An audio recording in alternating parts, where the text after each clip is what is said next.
Welcome to episode 90 of Beer with Strangers. I'm your host, Tony Russo, and I'm joined this week, as I'm joined each week, by Doug Griffith. That's you. Hey, how you doing today, Tony? Very well. You were wearing a red shirt. You were wearing a pink shirt that I turned red, trying to get the red out of my face. Very red.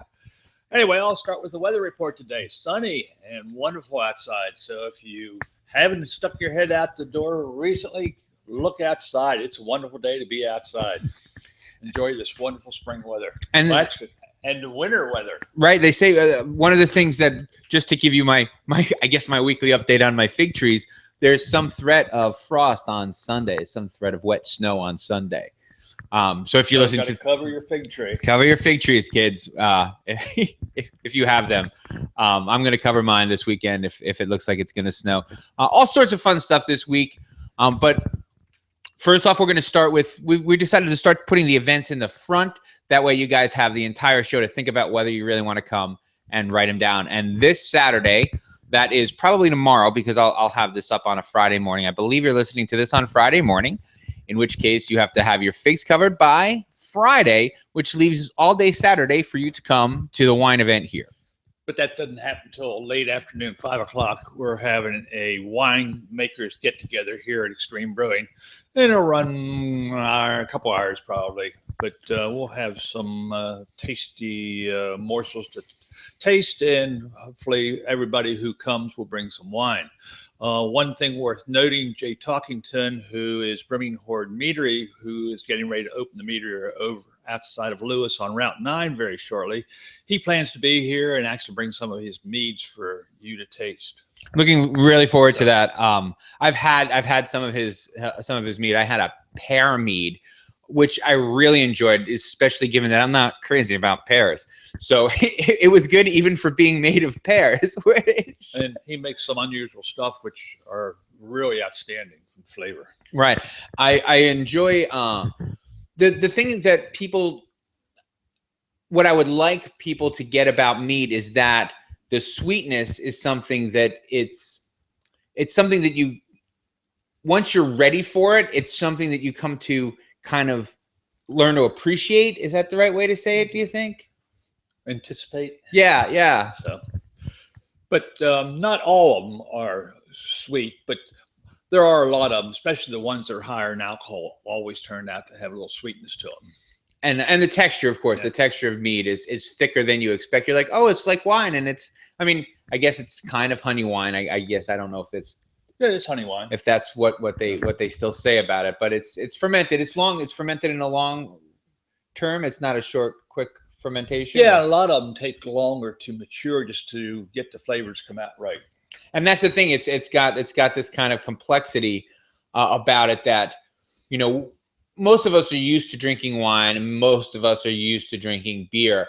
But mead is still kind of like an up and coming thing where we'll have it. You don't have it often enough to develop a sense of it. So when you have the opportunity to try it, you really should. And I think it's going to be great. I think once he opens his meadery, we can we'll go up there and try some of that. And I'm really looking forward to that. I think you can associate it more with a red wine where it takes time to mature and some of the tannins have to mellow.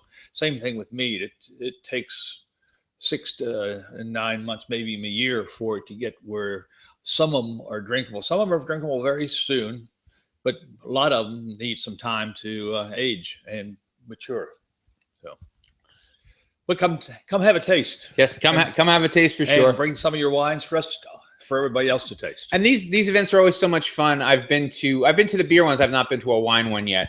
But what I like about the beer ones is that it's just fun to hang out and talk about what you do. And one of the things that I always say that I like about coming here is people at all levels of from pro to newbie to occasional hobbyist to every weekend brewer, or every weekend vintner or whatever. Winemaker. Everybody enjoys themselves, and everybody's really open. You're not going to get, everybody's happy to be here, and everybody's happy that you came here, which isn't something you get, for instance, at softball or bowling or any of those things.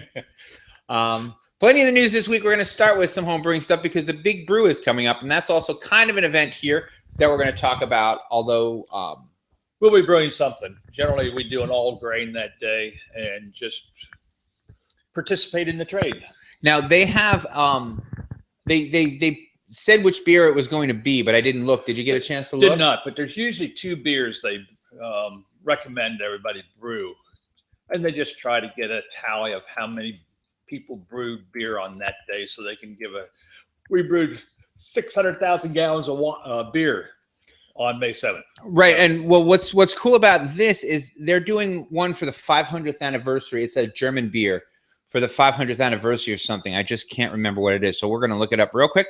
Sorry to take my eyes off the camera. They're going to brew a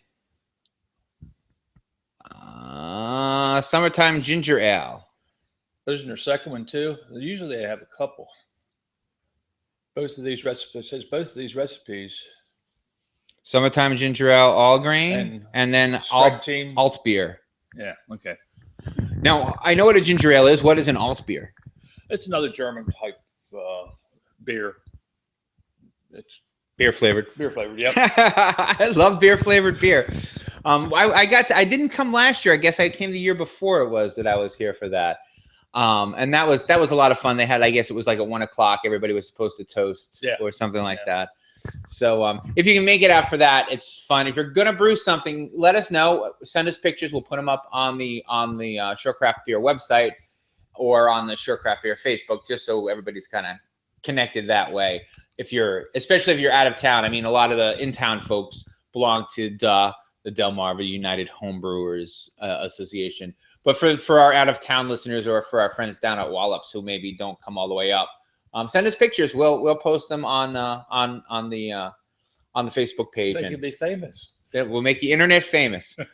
And along those lines, I wanted to get your take on spring beers. So the Marzens, I guess, are coming out, or they're already out. Yeah, I mean they're generally brewed earlier in the year, let them lager for a while, and then have them out generally April or May time frame. And May beers. May beers. And the story that we have posted, I'm sorry, the story that we have posted here is about a homebrew competition where a chamomile beer beat a bacon flavored beer. And I'm done with bacon, so I have no problem with that at all. But what I wanted to get your take on was the idea of a chamomile beer, because I haven't had one. I guess we have actually the Triple Around the World has about an ounce of chamomile in it, and it's very tasty. As soon as I saw that, that's what I thought. I thought that would be a nice beer to have because it's got that flowery but not bitter. I guess it comes out very well in a beer. And do you feel like? I mean, I guess it's clear that since there are more flowers in the spring beers may have more flowers in them. But is it something that you've ever experienced? Is it something you do lighter beers in the? Yeah, lighter beers. Generally not it's not that you can't, but generally you can stay away from porters and stouts in the spring and summertime. So you're into your lighter beers that are more refreshing, less heavy, I guess you'd say. So lighter because of the spring warmer weather.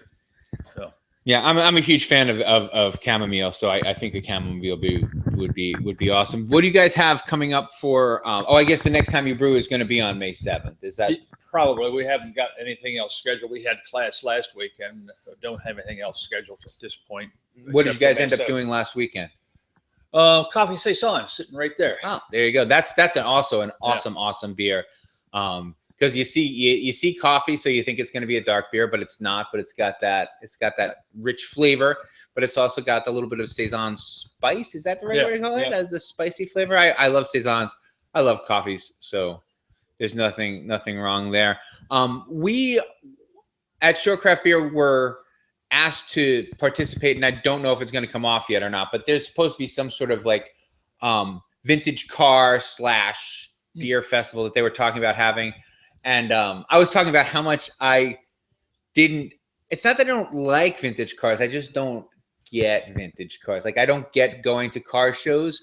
And so they were asking me a lot of questions, and I kept saying, I'm not your demographic. I don't that's not my kind of thing. I'm not saying that it's a lot bad of people idea. do like to go look at the cars and see how people have reworked them, shined them up, and Right. so And a lot of work goes into refurbishing an old car. I was kind of making fun saying to my boss, that's like, I mean, I'm old, but that's like an older guy thing. That's not. And she's like, I don't know. And so I just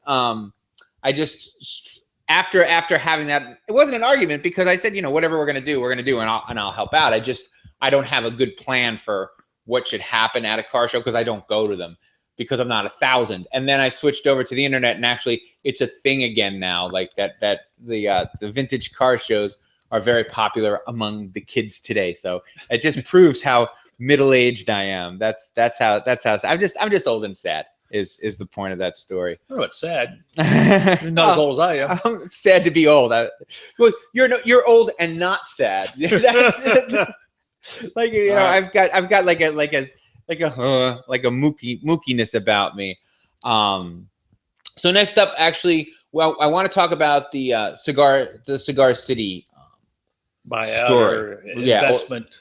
And did you want to tell that story, and then we'll talk about it?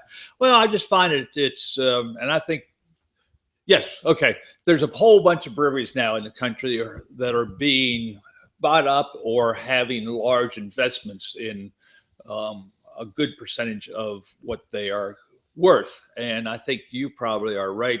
You came up with the analogy that they're doing it because it's a good place for return on investment. And yes, compared to what you would get out of a typical savings or possibly even stock, it may be a more steady income and less likely to have a loss. So it probably is a good investment for these holding companies to buy a percentage or buy even up the whole controlling interest. Right. But unlike Budweiser, it's not to increase their profit or to have a better control over the market. It's an investment in a brewery they believe in. Their plan, a lot of these companies, and Dogfish is one of them, that they sold, I guess, 15%. You were saying to an investment firm, and the idea is that these investment firms want a reliable income stream. And with interest rates low, and with other sectors kind of wishy-washy, beer is a strong sector, and the breweries that are getting bought into, Cigar City, Oscar Blues, Victory, these are what you'd call like the staple craft beers. Solid breweries. They're not going away. They might have a good year or a bad year, but they're not going away. And it's nice to have a constant stream in your portfolio. So I don't think that these investment companies are in it thinking that they're going to see 20% growth every year, but they are going to see a return rather than a stagnation. And it's going to continue to go up. And from what I read about Cigar City, they were not having any problems or issues at all. They just needed some capital to advance the amount of beer they could make. And I think that was the same thing with Dogfish. They just got an influx of good capital to get more equipment to promote more of the business. Right. And I think that also Dogfish, because right after, not right after that, but just before that, they were ramping up their distilling operations. So I'm sure that an amount of that went to their distilling operations. And I feel I know a little something about booze as well as about beer, and their gins and vodkas are really, really, just like the beers. They're really unique. They're quality products, but they're also an acquired taste. It's like, if you think you're going to, if they don't, the vodka is the one I like to talk about because it has a flavor, but it's not flavored vodka. They use flowers and herbs and different additives to get a flavor, but it's part of the distillation process. It's not just like gin. Right. It's like gin, except it's vodka. So I don't know what the rules between vodka and gin are. But the Dogfish vodka is as good as I've had, and it's good all by itself, and it's good. I mean, I would make like a screwdriver or anything out of it, although I guess people can. But I think anything where you want the vodka forward, you can't go wrong with that. And the gins are the same way. They just stand out on their own.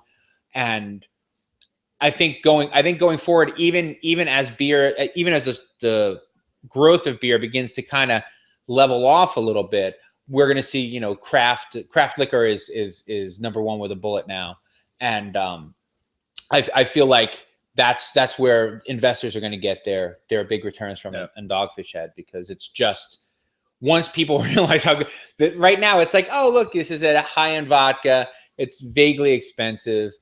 For vodka, you know, not kill you expensive. It's like $35 a bottle. You know, which my day-to-day vodka is like $20 a bottle. Yeah. But I think you probably see more of the breweries doing something similar to this. I mean, Dogfish has a very good name, a very good following. So why not get into another market? I mean, they've been doing distilling at the restaurant for quite some time now, right? But have limited capacity. So I think with the larger system that they've installed at the brewery to be able to increase capacity, they've got good name recognition already. So I assume with that, more people would buy it because they know the Dogfish name. Right, and I think they'll go up and out pretty quick. As I understand it, they're going to be in Maryland and Delaware now, or pretty much now. And they expect to hit Jersey by the end of the year. And those have always been good markets for them. For beer as well. It was the same thing with beer. They went Delaware, New Jersey, and then Maryland with the beer. So it's the point is that I think a lot of our friends on the internet get nervous when they're like, oh, this brewery got sold, that brewery got sold. And I think there's a difference between getting sold to a competitor and having a capital investment firm come in and say, this is the kind of thing we need to build up our portfolio, because we need to know we're going to get cash, and breweries are an excellent place to get cash. But I was surprised that Cigar City gave up their majority sharehold of the company. I think the new company has 56%, and they only have 44 now. But if the investor is not going to be doing anything with it, it's fine. But I guess it gives them controlling interest. They've put a huge influx of capital in it. They want a controlling interest. Well, they had already had a deal with Budweiser, or a tentative deal with Budweiser. So you get the impression that maybe the folks at the top are ready to start to take a less hands-on approach. You know, maybe it's an exit strategy. That's not what I read into it, but I understood that from what I read, that the Budweiser didn't seem to just match what their philosophies were with the brewing, and with the investment company and what they've done with Oscar Blues. They felt more comfortable with that investor. Right. But the question is why give up a majority stake? And that's something that I don't get either, unless you're. I was talking to the new owner of the Captain's Galley in Ocean City, which is now going to be called the Ocean City Fish Company. They redid the whole inside. It's beautiful. And I was talking to him, and one of the things that I said about brewers that I was saying to him is, like, you know, you don't get into this because you want to do what other people tell you to do. You get into this because you want to do what you want to do. And so when you sell a majority stake, that's almost like saying, I don't necessarily want to do what I want to do anymore. You know, really. So it's weird to see. I mean, good luck to them. I like that. What's the Highlight? Is their IPA, Highlight IPA? Yeah. I think it's perfectly acceptable. Good IPA. So I'm happy with it. And again, that'll bring us to our next story, which is brewers in the community. One of the things that this story was talking about, which was cool because we talk about it every week, is the idea of how craft breweries rely on the company, on the community, rather than on marketing, in a big way. So you got local communities have more loyalty to a local brewery, and I think we see that around here a lot. And your philosophy is you don't drink anything from further than 100 miles away. So you try to stay local, and you are local and you drink local. Absolutely. And one of the things that was interesting that they brought up in the story is that when these larger brewers are moving east, generally they're moving east.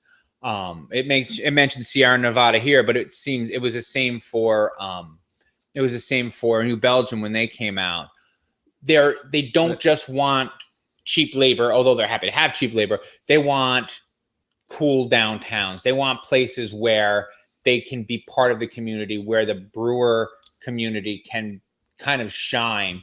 You know, they don't want to be out in the middle of nowhere and have a factory. They want to become part of a town, and they want it to be a fun town. They want arts and entertainment. They don't just want a workforce and a tax break. I found it interesting that Sierra Nevada went to Asheville and actually asked the locals Brewers Guild, the Brewers Association, for their input, asked them to vote on them coming to town before they actually said they would. And once they did come to town, I found out that they are helping the local breweries. And I guess it's all part of the scratch my back, I scratch your back. But they're offering reduced costs on grain and hops that they get in for their own use. That's fantastic. And one of the things that I know Dogfish has been a big part of here is they have labs, and not everybody has labs. So Dogfish Head is always happy to look at your beer or to look at your water if you need it looked at and see what's wrong with it and right. how it can improve. So, and what makes this more sustainable is that people have more than a financial stake in having a local brewery. Like if you have a Ford factory in your town, you pretty much just have a financial stake. Like if Ford leaves, it's going to be terrible, but it's only going to be financially terrible. But when you have a brewery, there's a cultural thing. It's not just where you get your beer. It's also where you go to hang out. It's where your friends work. Brewing is one of those really unique jobs that's also a hobby. Lots of people. Well, a lot of the brewers started as home brewers, right? So, and they stay close to the roots and believe in the local community. So, and before many of them, if not most of them, started, they were part of community someplace else. They're part of the homebrew community, and they all hang out at this brewery. And then one of them opens a brewery, and then they remain part of the homebrew community, and they also hang out at that old brewery, but they also hang out at the new brewery. Like I was at Third Wave. I saw Toby, who now is at RAR. He was back and at Third Wave. I bump into Aaron from Burley, regularly. I saw him most recently, I guess, at Specific Gravity. But they patronize the play. They patronize their own culture, not necessarily their own business. Right. I mean, they're going to see what other beers are being brewed and maybe make something similar, or maybe make something that isn't similar. Right. Just it's or just hang out. It's just about staying in touch, which is and part of that is you want to be able to have like an arts community. In Berlin, which is just what comes to mind. There was a strong arts community before there was a brewery, and now since the brewery, the arts community has kind of expanded beyond just the visual arts. There's a writers enclave now, and there's a performing arts enclave now, where there really wasn't that kind of strength before, because it changes the culture, changes the vibe of the community. It's not just a financial incentive. And so the way that these breweries defend themselves against places like Budweiser is just that, by making themselves part of the culture, not just the financial stakes of the community. I think it was worth noting too that even Budweiser, InBev, who bought up some of the larger regionals, have found that it's such ingrained because of the tap rooms that they have locally. They found that they would lose a large portion of business if they closed the tap room down. Right. So they kept the tap room open. Because it's just what people like. I'm more likely to drink. Third Wave is just my example because it's closest to my house, right? I'm more likely to drink Third Wave straight from the tap. I'm like, if I'm going to go out and get beer, I'll go and get a growler filled there. Or that's because you can walk there. It's because I can walk home. But like, for instance, when I went to my brother's 30th birthday, I didn't even get to talk about that. We're going to run out of time. When I went to my brother's 30th birthday, I brought him a couple of bottles from Third Wave because they have the bourbon barrel series. And those are, that's a valuable present because it's something that not everybody can get. You kind of have to limited quantities. Yeah, it's limited and it's local. So, he's in the beer business himself. So it's kind of a cool thing for him to have. And, it's a little bit of cultural cachet for him. Like, yes, I have this bottle of beer that you can't have. Like, you don't have it. But he's in New Jersey. He is in New Jersey. They make Black Dynamite Black IPA, among other things, at 902 Brewing. Shout out to 902. I just wanted to say briefly, I was up there and I went to my first beer garden. How was the beer garden? It was so much fun. I have never, ever, ever drank that much beer in my life. It goes, because I got the huge cup and it goes down just as smooth in the huge cup as it does in the small cups because you don't have to get up as often. I stuck with, I figured I was there and I was going for it. So I stuck with just whatever their Oktoberfest beer was, just something brownish and 5% alcohol that I can drink all night. And I totally did. We drank all night. We had such a wonderful time. There were maybe 70 of us. We kind of we kind of took over a big section of the beer garden. And what was interesting was, and it's not a knock on the beer garden, and I was talking to one of the brewers from 902 about it, is that they didn't have a ton of local taps. I don't think they had any local taps. Oh, wow. I mean, they didn't have 902, which is one of the closest breweries to them. They didn't even have Flying Fish, I think, which is one of the bigger New Jersey breweries. And we got to talking about it, and I said, you know what? This isn't the kind of place that if you're a small brewery, you're dying to be, because they don't really care. I mean, they care that they serve good beer, but they don't really care That's local. Yeah, they don't really care what beer they're serving because, I mean, there were 70 of us drinking constantly. It's a huge place, as long as the beer is flowing. Right, and it's a huge place. There were 70 of us, and we took up 2 of the 60 tables they had there. It was a massive, massive place, and they were grabbing and going, and they had a beer list, that had the ABV and I think maybe a brief description. No, they had it by type of beer, so it was like Oktoberfest beer. These are the 3 we have. Pilsner. These are the 10 we have. I had a Pilsner. It was fine, but what I was talking to him about, and probably something I should have brought up earlier in the podcast, is this idea of places that aren't where the bartender's not going to be able to say, where the bartender's not going to be able to talk about your beer. I mean, I wouldn't, if I had a limited amount of, just because the place is so large. Oh, it's so large and so busy. I mean, it was, and I'm not saying that they only have crappy beer. That's what I mean. They had plenty of good beer, but nobody was going to take the time to talk about the beer. Too busy. Right. Yeah. So nobody was selling any of those beers there, any place but there. Whereas if you're on tap at a smaller place that's selling the beer, they're like, hey, here, try this. It's local, and they can tell you something about the beer. Then you might buy it someplace else. Yeah. Like, I literally don't remember which beers I had. I know I had a couple of Oktoberfests and I knew they were German, and I know that I can always if you get an Oktoberfest from Germany, it's probably going to be okay. That's like a safe bet, And so one of the things that I wanted to start thinking about, and maybe we'll revisit this next week, is this idea of, staying with small taps where, you're not one of 10 IPAs on tap, and where the people who are drinking it there can also walk around the corner and grab one, Yeah. So your whole party couldn't even fit in Third Wave's. Oh yeah, no, we couldn't have fit in Third Wave. And that's what I mean. We couldn't have fit. We could have fit in Evo's dining room, I guess. But maybe in their bar area. It was just the place was massive, and it was a lot of fun. I don't want to give you the impression that I didn't have a lot of fun. It's just not.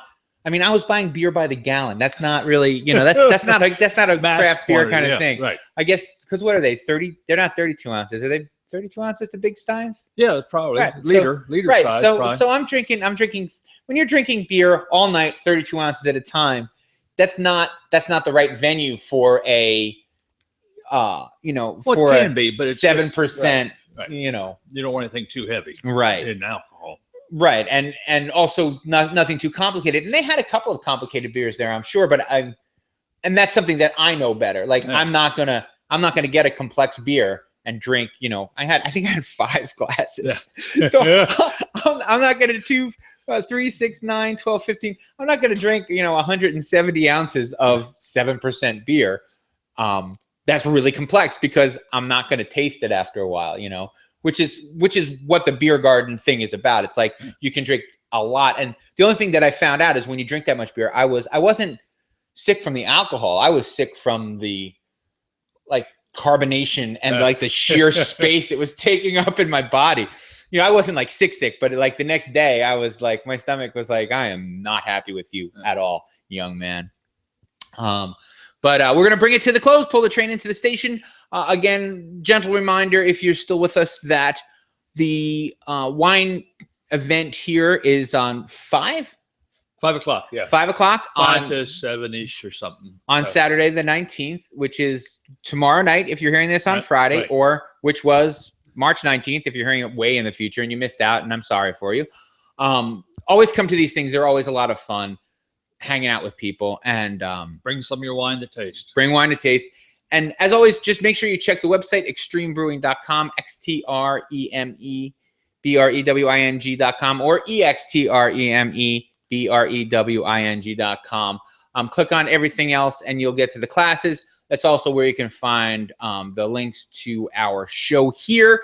And if you're listening to it on iTunes, you can follow us on social media. I am my name backwards on Twitter. That is OSSURYNOT. I'm meanest on Twitter. You can find me on all the social media that way, and also through extremebrewing.com. And until next week, drink what you like and be happy. All right.